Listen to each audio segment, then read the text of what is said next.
یہ بڑا مسئلہ ہے، اور ہمارے لبرل طبقے کے ساتھ بھی مسئلہ یہی ہے. یہ کورٹ کو مانتے ہیں، وکلا کو مانتے ہیں، ریاست کو مانتے ہیں، اسلام کو کیوں نہیں مانتے؟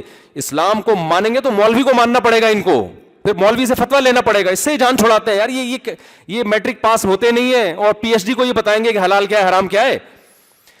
نہیں آ رہی سمجھ میں یار؟ اب کتنے لوگ عدالت سے طلاق کا کورٹ سے خلا لے کر آتے ہیں، ہم ان کو کہتے ہیں یہ خلا نہیں ہے، خدا نے قرآن میں طلاق کا حق مرد کو دیا ہے، عورت کو نہیں دیا، کورٹ کو نہیں، سوائے چند کنڈیشن کے. نارملی کورٹ سے خلا نہیں ہوتا. عدالت جج اپنی بیوی کو ڈیورس دے سکتا ہے، ریاست کسی انسان کی بیوی کو طلاق نہیں دے سکتی. یہ ریاست کا حق نہیں ہے، انسان کے بنیادی حقوق میں سے ہے کہ جس کی بیوی ہے طلاق وہی دے سکتا ہے اس کو. تو یہ جو لبرل وکلاء کہتے ہیں یار یہ مولوی کب سے آنے لگے ہیں عدالتوں میں، آپ فتویٰ دو نا کورٹ کے خلاف. بعض علماء نے فتویٰ دیا، وہ کورٹ نے ان کو جیل بھیج دیا. دارالعلوم کرنگی کے مفتی صاحب نے فتویٰ دیا کہ یہ کورٹ کا خلا کالعدم ہے، تو کورٹ نے توہین کورٹ کے کیس میں کیا کر دیا، ان کو جیل کر دی. سمجھ میں آ رہی ہے بات کہ نہیں آ رہی؟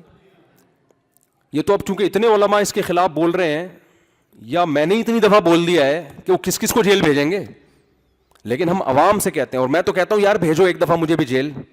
میں جب جیل جاؤں گا پبلک پوچھے گی مفتی طارق مسعود مارکیٹ سے شارٹ چل رہے ہیں، کہاں ہیں بھائی؟ جیل گئے ہیں. کیوں گئے ہیں؟ انہوں نے کہہ دیا تھا یہ عدالت کا خلا کالعدم ہے. تو بات اٹھے گی تو نا، پھیلے گی تو دنیا میں. سمجھ میں آ رہی ہے بات کہ نہیں آ رہی ہے؟ وہ پھیل ہی جائے، اس بہانے ہو سکتا ہے اخباروں کی زینت بن جائے کہ یار یہ فتویٰ، تو لوگ بولیں گے یہ ہوا ہی ہے، واقعی کیا کالعدم ہے. تو اسلامی نظریاتی کونسل بھی اس پہ خاموش ہے. تو آپ سمجھیں، تو یہ جو نہیں مانتے اسلام کو مانا تو مولوی کو بھی کیا کرے گا بیچ میں لانا.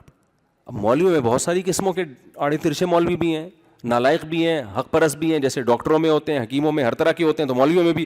تو ان کو صحیح والے نظر نہیں آتے، 2 نمبر ان کو نظر آتے ہیں. پھر وہ کہتے ہیں وہ مولانا یہ کر رہا ہے، وہ بھائی دنیا میں صرف یہی تو نہیں ہے نا. آپ جاؤ، بڑے بڑے مدرسے ہیں، بڑے بڑے اسکالرز ہیں، آپ ان کے پاس جاؤ.